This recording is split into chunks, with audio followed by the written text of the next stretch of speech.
Enggak gitu foto ke orang itu harus kayak poin gitu.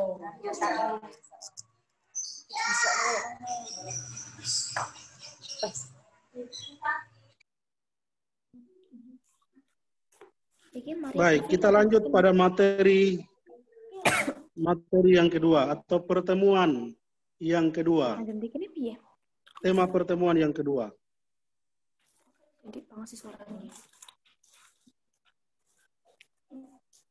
Sambil berjalan ada pertanyaan yang muncul, nanti dijawab langsung di bagian akhir. Kalau diberi kesempatan untuk jawab boleh, bertanya silakan. Nah, nanti kita selesaikan seluruh materi, lalu bisa ada diskusi atau tanya jawab, inbox pertanyaan dari adik-adik sekalian, sebagaimana yang sudah diatur oleh para pendamping. Oke, siap, kita masuk pada tema yang kedua, atau pertemuan yang kedua. Pertemuan yang kedua, atau tema yang kedua, yaitu aku solider dengan sesama. Selalu disadari bahwa aku adalah aku sebagai anak Allah yang dikasihi oleh Allahku yang pengasih. Ya. Soal dinamika dan lain sebagainya itu nanti akan dilanjutkan secara detail oleh para pendamping ketika kembali ke tempat masing-masing. Nah, tujuan dari tema ini, ya, tema pertama, pertemuan kedua, aku solider dengan sesama.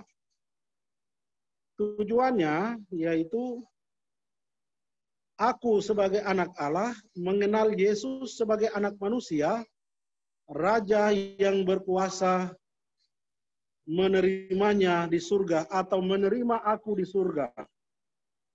Yang pertama.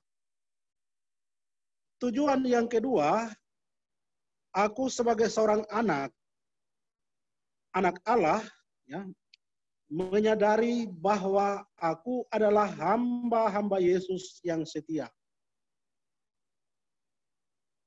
Yang ketiga, aku sebagai anak Allah mampu melihat wajah Tuhan Yesus dalam diri sesamaku, dalam diri teman-teman, dalam diri orang tua, dalam diri sahabat, dalam diri guru-guru, para pembina, para romo, dan lain sebagainya. Nah, kita dibantu. Aku solider dengan sesama ini, kita dibantu dengan teks kitab suci. Dalam Injil Matius 25, pasal 25 ayat 31 sampai 46. Yang membawa kitab suci silakan membuka dan melihatnya.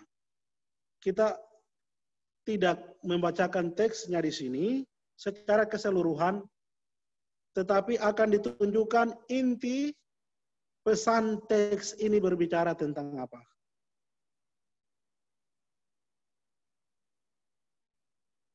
Teks ini berbicara tentang penghakiman terakhir. Inti pesan teks ini yaitu Tuhan Yesus mau mengingatkan bahwa kalau orang tidak solider dengan sesamanya atau tidak peduli dengan sesama atau temannya yang susah, maka ia juga dengan demikian tidak solider dengan Allah. Jadi kalau saya tidak solider, tidak membantu teman yang susah, sama saja. Sama artinya saya juga tidak membantu Tuhan. Saya juga tidak menolong Allah. Sebaliknya, kalau saya menolong teman saya yang susah, teman saya yang menderita, atau mereka yang mungkin mengalami kesulitan, ketika saya menolong mereka, Yesus mengatakan, kamu melakukannya juga untuk aku.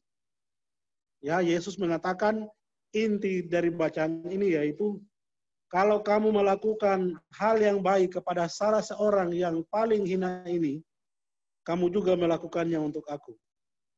Tetapi ketika kamu tidak melakukannya, maka kamu juga tidak melakukan untuk aku.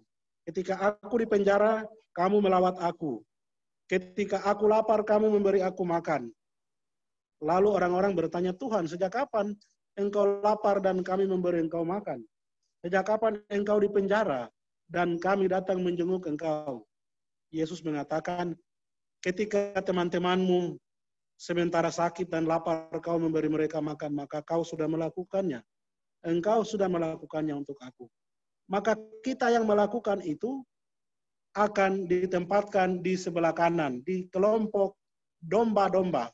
Kalau di kelompok sebelah kiri adalah diibaratkan seperti kelompok kambing. Kambing itu ternak yang kurang mendengarkan tuannya atau kurang setia. Tetapi domba adalah ternak yang setia mendengarkan suara dombanya, suara gembalanya.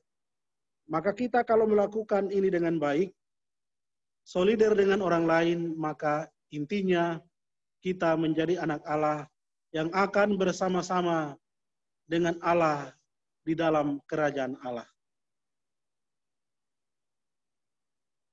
Apa yang akan kita lakukan atau aku lakukan terhadap sesamaku, yaitu orang tua.